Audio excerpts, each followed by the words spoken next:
Why did you make me do this? You're fighting so you can watch everyone around you die. Think, Mark!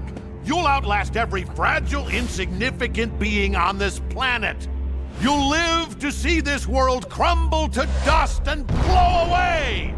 Everyone and everything you know will be gone. What will you have after 500 years? You, Dad. I still have you.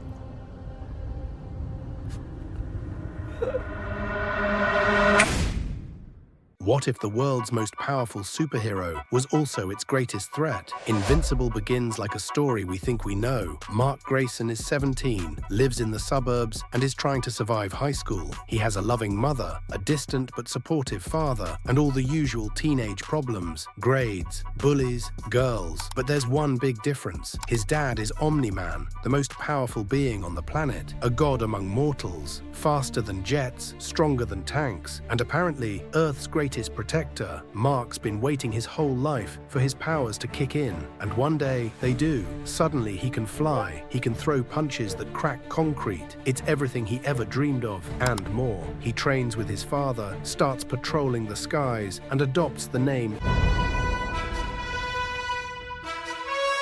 For a moment, it all feels like a coming-of-age success story. The torch is being passed, a new hero is born, but then the massacre happens. Without warning, Omni-Man slaughters the Guardians of the Globe, Earth's version of the Justice League. Red Rush, War Woman, Green Ghost, all of them dead in seconds. The scene is brutal, unflinching, and totally silent. No explanation, no motive, just blood, bone, betrayal, and the worst part, no one knows he did it, except us. As Mark continues to grow into his role as a superhero, the world reels from the loss of its greatest defenders. A new, younger team struggles to take their place. Rexplode, Duplicate, Monster Girl, and the cold, calculating robot. They clash, argue, and nearly fall apart, but over time they become something resembling a team. Still, they're no match for what's coming. Mark tries to balance it all: hero work, school, his girlfriend Amber, but it's not easy. Every time he puts on the suit, he risks his life, and the threats keep getting worse. There are the Flaxons, who invade from a parallel dimension. Each time they come back, they evolve, adapt, and become deadlier. There's Doc Seismic, who uses earthquakes to wage war on surface dwellers. And then there's Battle Beast, a savage alien warrior who shows up during a raid and nearly beats Mark to death. This isn't comic book fantasy anymore. This is war. Meanwhile, Omni-Man continues his double life. He acts concerned, supportive, but behind closed doors, he's being watched. Cecil Stedman, director of the Global Defense Agency, starts to connect the dots. Blood samples, security footage, survivors' testimony. Something doesn't add up. Mark is still in the dark, but the truth is getting closer. Elsewhere, Robot begins a secret project, cloning a new body for himself using the genetic expertise of the Mauler twins. His real identity? A deformed man kept alive in a tank.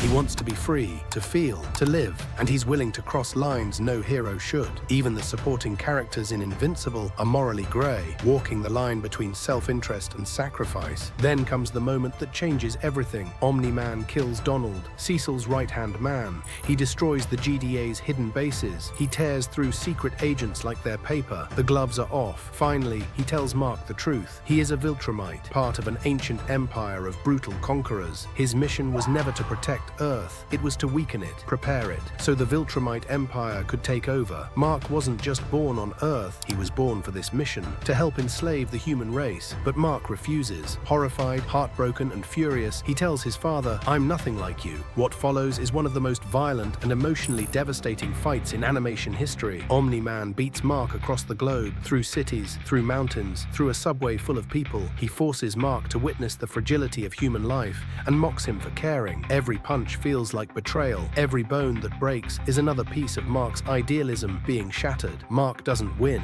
not even close. He's barely conscious, but through the blood and broken teeth, he says it. You, Dad. I still have you. And that's what finally breaks Nolan. For the first time, the unstoppable Omni-Man hesitates. He sees his son, not as a soldier, not as a failure, but as a boy who still loves him. And instead of finishing the job, he flies away, crying. Earth is saved, but the cost is unimaginable. Mark is left in a hospital bed, stitched together by science and stubborn will. The world knows Omni-Man is a traitor, and Mark is all that stands between humanity and annihilation. Cecil offers him a new role, not as a soldier, but as Earth's protector. And Mark, broken as he is, says yes. He tries to repair things with Amber, reconnect with his mother, return to school, but he's not the same. He's no longer a boy with powers. He's a survivor, a warrior, a son left behind. And the threats aren't over. In the final scenes, we're reminded the Viltrumites are coming. Battle Beast is still out there. The Martians, the Sequids, the immortal villains, they're all moving in the shadows. And now all eyes turn to Invincible. He may not be the strongest, he may not always win, but he never gives up, because real heroes aren't invulnerable. They get hurt, they fall, they bleed, but what makes them heroes is that they rise again. That's what makes him invincible.